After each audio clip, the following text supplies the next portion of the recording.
Olá, meus irmãos, graça e paz, da parte do Senhor Jesus Cristo, boa tarde. Eu, pela misericórdia de Deus, estou aqui mais uma vez conversando com os irmãos. Quero falar com vocês sobre um assunto pertinente, para nossos dias. Eu estou dando um estudo na igreja sobre a carta aos Hebreus e hoje nós chegamos a um ponto que é a apostasia. Apostasia na igreja. Algumas pessoas não gostam, de ouvir sobre este assunto, de falar sobre esse assunto de apostasia na igreja, mas é uma realidade que infelizmente tem acontecido em nosso meio, Então, quando nós observamos a carta aos Hebreus, aqui no capítulo 6 especificamente, onde vai ser falado para que as pessoas deixem, fala que as pessoas deixando os rudimentos do ensinamento de Cristo para buscar outras doutrinas, outras coisas, vão se emaranhar dentro de situações adversas e adentrarem por caminhos duvidosos, vamos dizer assim.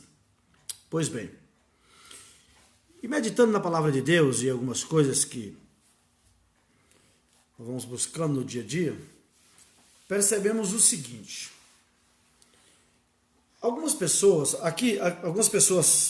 usam esse texto, e o inimigo também de nossas almas vai usar o texto para falar exatamente contra a igreja do Senhor, quando o texto vai falar que uma pessoa é impossível, uma pessoa que já provou a verdade de Cristo, apostatando-se ou afastando-se da fé, essa pessoa a vir ter o arrependimento novamente. Por que isto?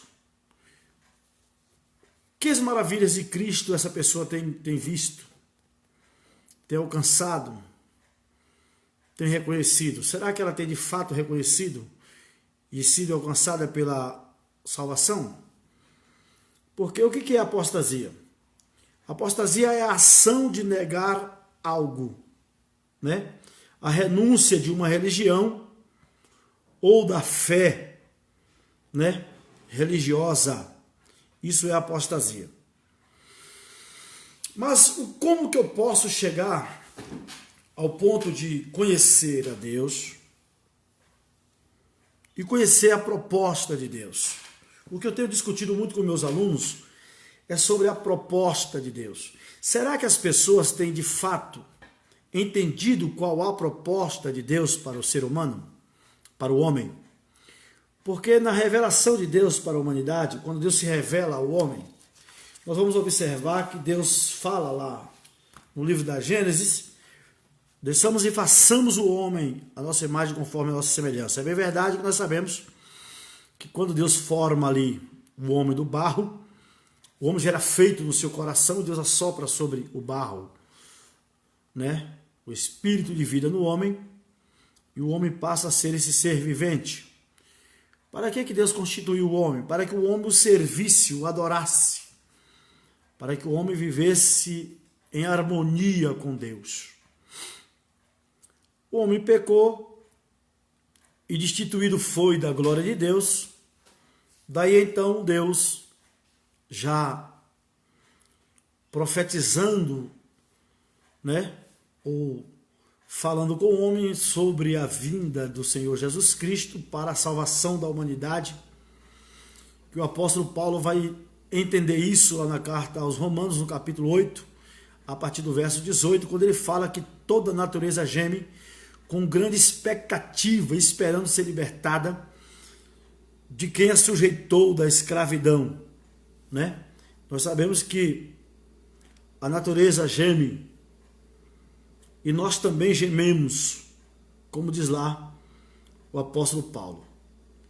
O problema é que nós muitas das vezes não temos a expectativa que a natureza tem, não vive a expectativa em que a natureza vive, da vinda do Filho de Deus. da vinda do Senhor Jesus Cristo. No Salmo 19, é interessante você observar o Salmo 19, falando da expectativa, que ele vai dizer assim, um dia anuncia ao outro dia. É Deus se revelando na natureza material, né? E uma noite anuncia outra noite. Ou seja, o universo está em movimento, anunciando esta chegada, anunciando esta obra. E nós precisamos entender que o universo vive essa expectativa de ser libertado de quem a sujeitou na escravidão do pecado, que foi a própria raça humana, a própria humanidade.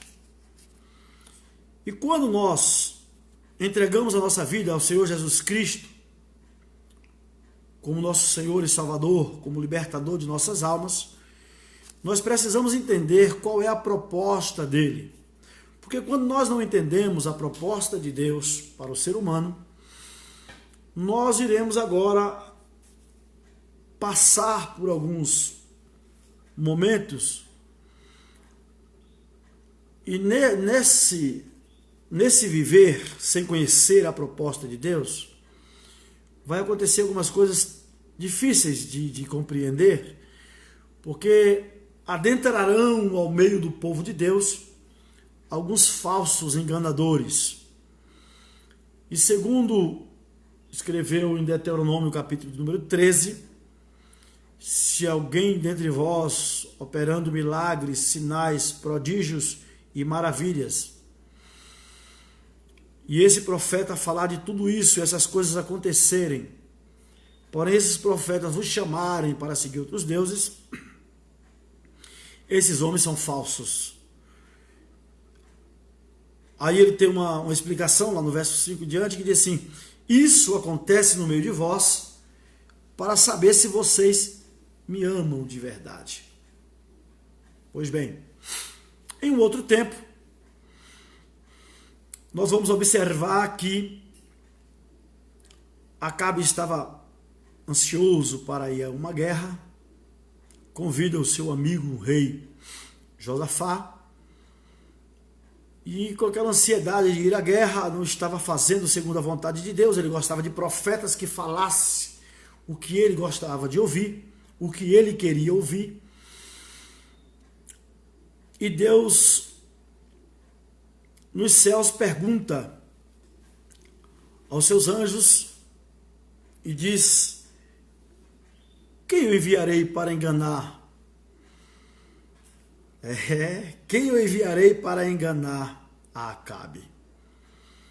E segundo o que está escrito lá, cada um anjo disse uma coisa, outro disse outro, parece que houve um comentário ali entre os anjos, parecendo que eles diziam, não tem condições de nós irmos enganar ninguém no nome de Deus, porque Deus não é esse ser que engana ninguém.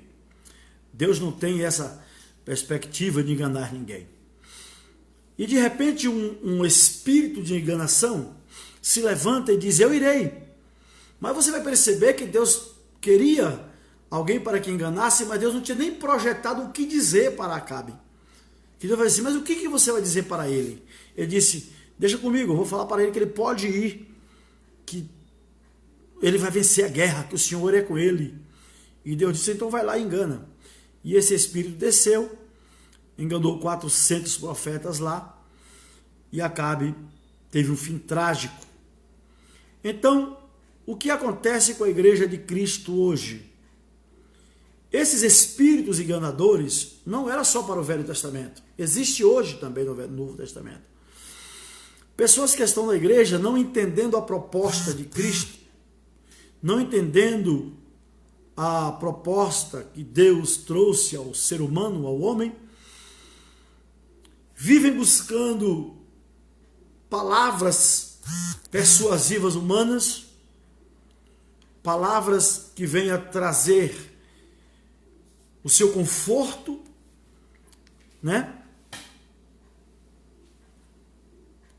Palavras de riqueza material, do ter e não do ser, pessoas em adultério, pessoas em prostituição, adorando outros deuses, adorando a ídolos, vivendo idolatria, de várias formas, né? Que idolatria, nós sabemos que é de várias formas, não é só a idolatria, adorar